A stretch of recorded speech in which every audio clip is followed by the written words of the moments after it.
Pernah gak sih ngerasa kayak lu punya sesuatu yang pengen banget lu omongin, tapi entah kenapa mulut lu malah terasa terkunci? Gua pernah banget. Kayak waktu itu, waktu gua harus ngomong sesuatu yang udah gue pendem lama banget. Itu pas ada pertemuan di kantor. Semua pada ngomong, tapi gue cuma diem. Gue udah siap ngomong, udah mikirin kata-kata yang tepat, tapi begitu giliran gue, malah gak ada suara yang keluar. Gue inget banget, setelah itu gue ngerasa kayak semua mata menilai gue. Apa yang mereka pikirin tentang gue. Gue ngerasa kayak gue gak punya hak buat bersuara. Padahal sering banget ide-ide gue bagus, tapi gue selalu mikir, apa kalau gue ngomong mereka bakal anggap gue aneh. Makin sering gue ngalamin itu, makin gue ngerasa kayak terpenjara. Dulu gue suka banget nulis apapun yang ada di kepala gue. Bisa aja soal kehidupan atau sekadar curhat. Tapi suatu hari gue ngerasa kayak apa yang gue tulis gak penting.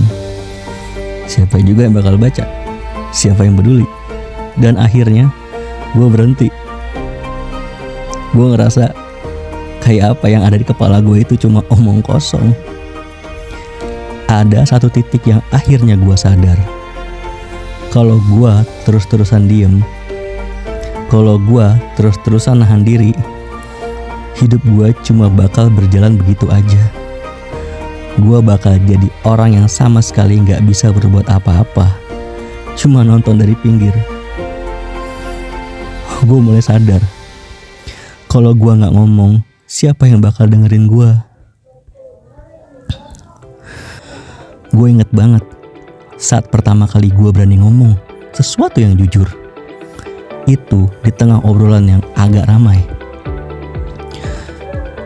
Ingat banget suara gue gemeteran. Gue ngomong tentang apa yang menurut gue penting. Tapi gue takut banget kalau ada yang gak setuju.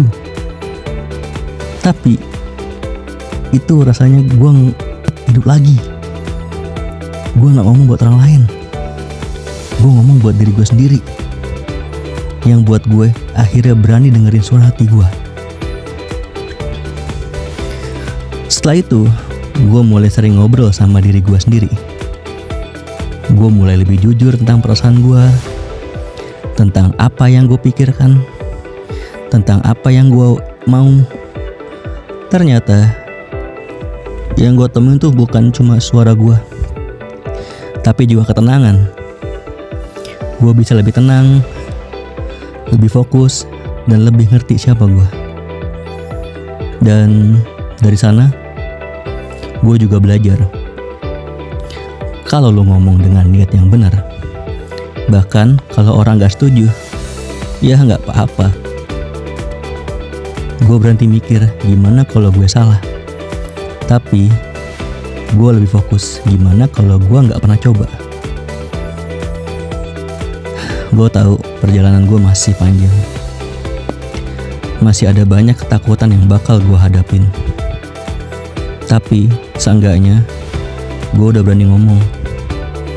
Gue udah mulai ngerasa suara gue tuh penting. Dan yang lebih penting, suara gue itu buat gue.